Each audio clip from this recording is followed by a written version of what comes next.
David never did. And I used to kind of get a kick out of the fact that we would make a date for lunch. And say, well, meet me in my office about 12:30.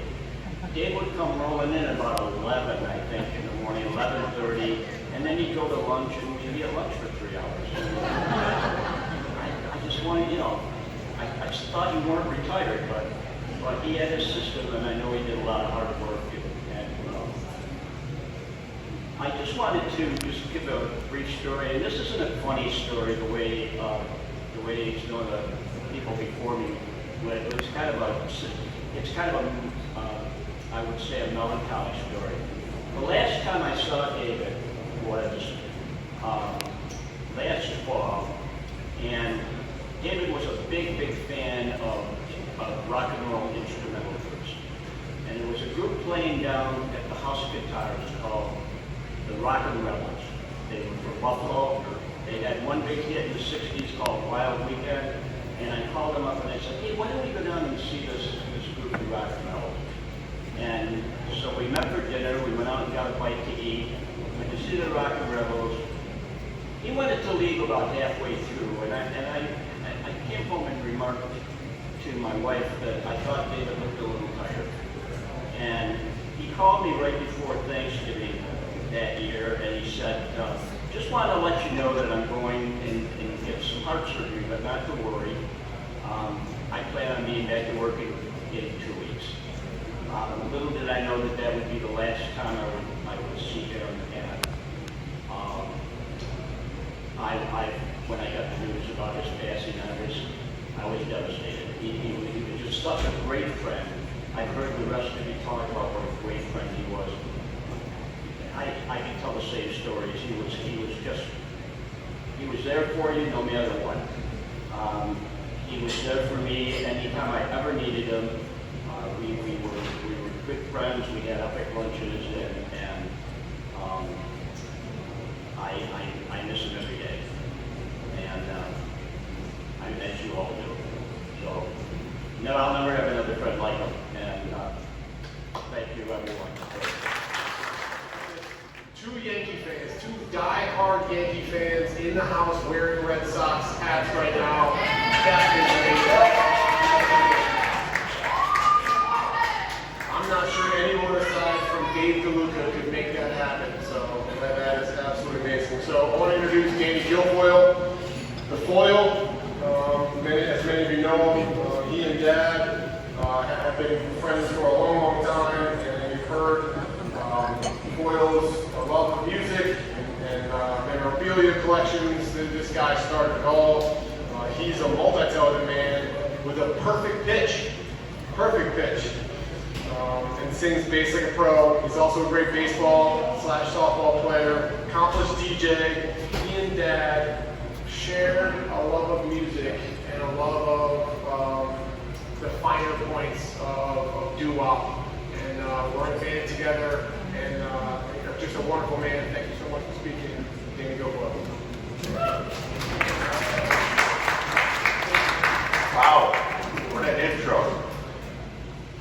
I think I go back to maybe one of your stag parties or something. That's how I met the Duke. Somewhere way back, maybe it was you, Billy, introduced me to the Duke, or Fred. You said, here's a guy who knows everything about music. He could stump you so easily. Now that's a challenge for me. Not much, I have to be honest. I'm the best. So the Duke and I started going with trivia back and forth. Then he said, you'll never get this one. And he asked me who sang a song called Guided Missiles. So we were doing this sort of timing thing where we had 2 minutes to answer. Well, I knew right away who it was, but I let the seconds go up the clock. And that Duke saying, see, I told you I'd get him. And then I came up with the answer, the cufflinks, and immediately stumped him 3 times in a row because I was holding back on New York City stuff, which he knew some of, but not all of. So that's how we met. And we became the best friends. I, like many of you, miss his emails, his messages, his calls. We would talk sports. We would speak about music that a lot of upstate New Yorkers didn't know, but we were Doo-Wop collectors first, group harmony, and then the hits. Now he liked the hits. So did our friend Bob Westfall. Bob liked folk music, Kingston Trio, things like that. Well, I liked it, but I didn't, it wasn't everything. So we would really talk about this. Now, Duke liked some pop music because he loved instrumentals. And I would have him on my radio show, and he'd bring his favorite records. Well, they were all scratches, so we used mine because I knew what he wanted. And the funny thing about Duke and his records, we started out as avid traders. Well, as Bob Westfall will tell you, you can't trade with Duke. Everything he had was pristine and worth $1,000. So he said, everything you had was scratchy and maybe worth $25. He'd pull out a mint record, and I actually tested it. I had a couple that had been played once. He'd hold them up, and he'd go like, scratch, scratch, scratch. And he'd tell you how bad your record was, but you know it wasn't. He was the toughest guy to trade with, and Bob and I eventually stopped because some of you have mentioned that he was tight. I think people are afraid to use the word cheap. If you went to lunch with Duke, you knew it was a trade if he was going to pay. He would take you to one of his little Italian restaurants, and you knew that he was going to sign the check. That he would invite you, which is great, except that you had paid for 10 or 15, and he would trade the one. So, yeah, I was a little tight. Now, Ben mentioned that he was a great dancer. Most of what Ben said is true. This dancing thing, he was by far the showman of our group, the chauvinistics. But this was his idea of dancing. He'd stick his rear end out like this. That was it. He couldn't dance. Ben, where are you? You were in La La Land. Way up. He could not dance. But he was the showman of the group. He was the glue of the group. He was the reason the group started, really, years and years before the group actually formed. We would sing after softball games at Cobb's Hill with Henry Cooper. I don't know if you're still here, Coop. Yeah, very good. But we would sing along with Coop. We'd be under a tree. We'd have a 12-pack, and we'd just sing and drink and sing and drink. That was actually the start of our singing together. Now, Duke was the master of the key. I don't mean the key of, the key G. That's what Duke sang, G. He would go through an entire song. Dig That Crazy Santa Claus is an example. He would never leave G. How did he do that? We don't know, but we sang along, and it was kind of great.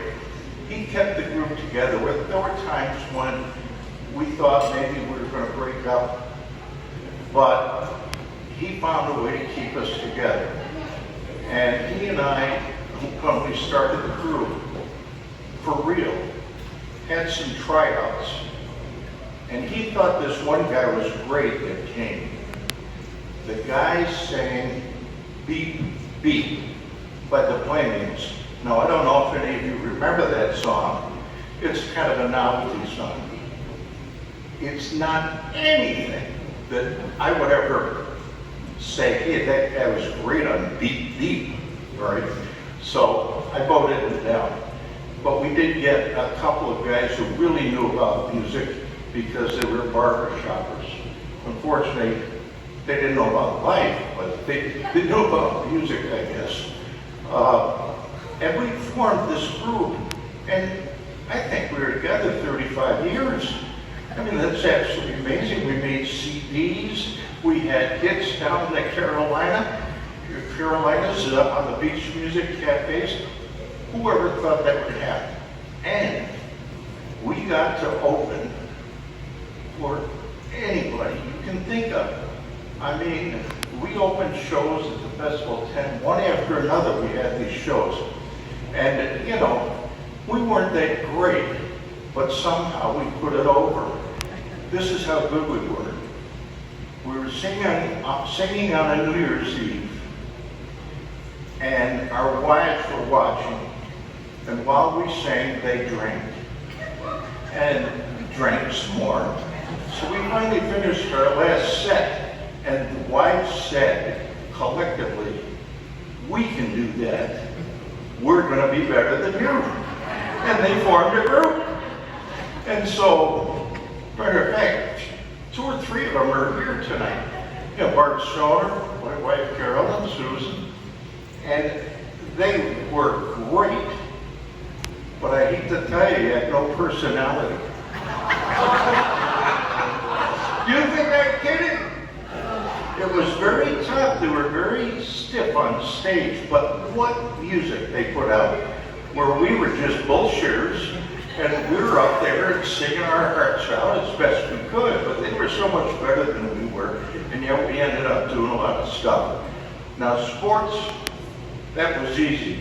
Duke taught me right off the bat, it's not bad to use the word hate when it comes to the Yankees. I love life. I love music. I love my wife, my family, everything. I love life. I love people. So I don't have hate in my pocket as a word to throw out very often. But believe me, I hate the Yankees. And he did too. And so that part was fine. We had a wonderful life. I miss him every day like everybody else. It's very hard. So often, I think, well, I gotta show that to Duke, or I've gotta talk to Duke about this, you know. So I talk up there a little. It's tough, but we loved him. And do me a favor, how about a standing ovation for the Duke?